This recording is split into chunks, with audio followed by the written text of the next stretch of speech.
Welcome, knowledge seekers, to this explainer. It's so easy to just get caught up in our daily routines. But today, I want you to imagine yourself as a traveler. And I'm not talking about flying from city to city. We are literally crossing dimensions. From an Islamic perspective, our journey doesn't begin at birth, and it certainly doesn't end at death. It is much longer, much deeper, and packed with incredible meaning. I am so excited to be your guide as we explore this fascinating roadmap of the human soul. Let's dive right in. To really anchor this whole journey, we've got to understand the why. Surah Al-Mulk gives us this incredibly powerful reminder. He who created death and life to test you as to which of you is best indeed. So our existence here, it's not just random.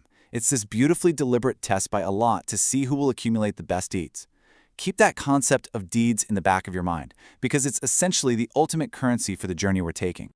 All right, here's our chronological roadmap. It spans 5 distinct phases. We start out pre-birth, in the womb, move to our present world, enter the post-death waiting realm of Barzakh, face the day of resurrection at Mahshar, and finally, reach our eternity. Part 1, the origin and the womb. So our journey actually starts way before we even have physical bodies. In the realm of souls, the Alam Ruh, every single human soul was gathered together. We actually pledged our faith and testified to Allah right then and there. And because of that incredible moment, we're all born with this thing called fitrah.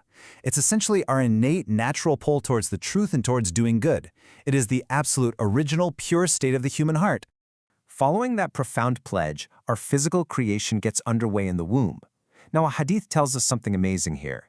An angel is actually sent down to breathe the spirit into the fetus and record 4 specific decrees: your sustenance, your deeds, your ultimate destiny of happiness or misery, and the exact time of your death. Before you even take your first breath, your fundamental travel map is already entirely written out. Moving right along to Part 2, the world, a brief transit. Before we get completely lost in all the noise of our daily earthly lives, we really have to look at our core directive. Surah Az-Zariyat makes it crystal clear. And I did not create the jinn and mankind except to worship me. My fellow knowledge seekers, this right here is our absolute ultimate purpose. Every good deed, every single moment of patience, it all ties directly back to this worship. But man, here's the trap, right? It is just so incredibly easy to forget that purpose. This world is honestly like a bustling marketplace, loud, colorful, packed with endless distractions. And we start treating it like it's our forever home. But it's really more like a highway rest area. Think about it, you wouldn't buy a couch and move into a gas station. It's strictly a temporary transit point. We're just stopping by to pack our bags with provisions, our good deeds, for the massive road ahead. So, whatever you do, don't get too comfortable. Which brings us to Part 3, Barzakh, the waiting realm. When our time on earth is up, we enter Barzakh. This is essentially the waiting realm, a true boundary between the physical world and the afterlife. And in Barzakh, a massive shift takes place. All that earthly popularity, your bank account, your job titles, completely gone. You are left entirely alone in the dark. But you won't be totally in the dark if you came prepared. The absolute only thing that will illuminate that space is the light from the good deeds you packed. This is where we get our very first real taste of either peace or retribution. While in this realm, you'll be visited by 2 formidable angels, Munkar and Nakir, and they're going to ask you 3 sacred questions.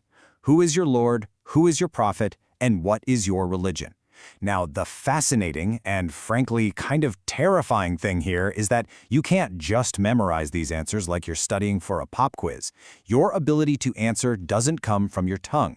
It comes entirely from the true faith and conviction you actually lived out in the world. Next is Part 4, Resurrection and the Reckoning. The sheer magnitude of this day is honestly almost impossible to wrap our heads around, but let's break it down into 4 steps. First, every person who has ever lived is resurrected and gathered on a vast flat plain called Mahshar, under a blazing sun where people will literally sweat based on their sins. Then comes Shafat, which is the desperate hope for intercession. After that is Hisab, the incredibly detailed reckoning of every single action we've ever taken.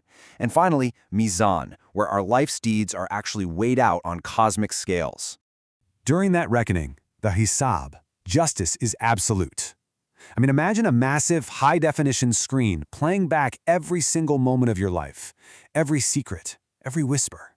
Uneditable and unerasable. And if you think you can just make an excuse, well, our tongues will literally be locked.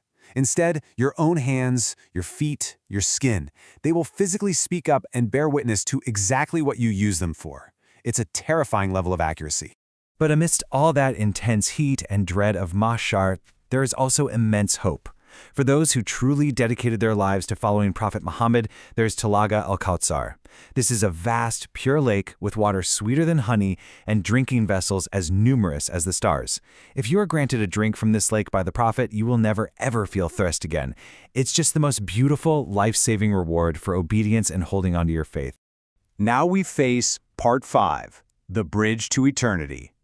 We're talking about the Shirat. Picture a bridge suspended directly over the roaring, dark fires of hell. It's described as being thinner than a single strand of hair and sharper than a sword.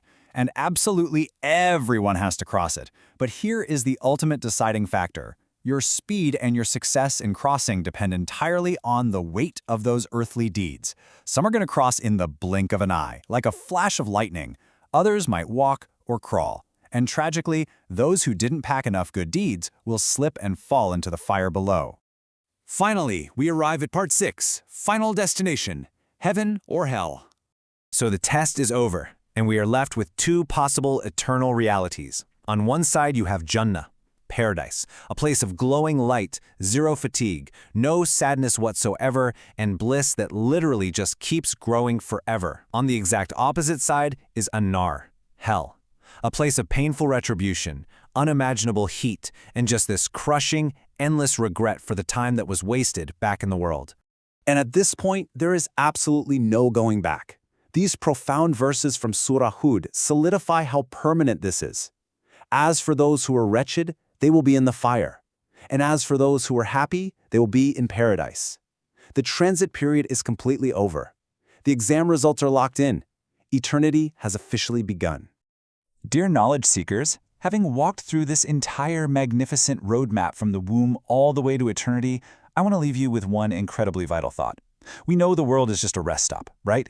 We know every single second is being recorded for those scales. So what provisions are you packing right now for the road ahead? Are your deeds going to be heavy enough to carry you safely across that bridge? Let that question really guide your steps today. Thank you so much for joining me on this explainer of the soul's incredible journey.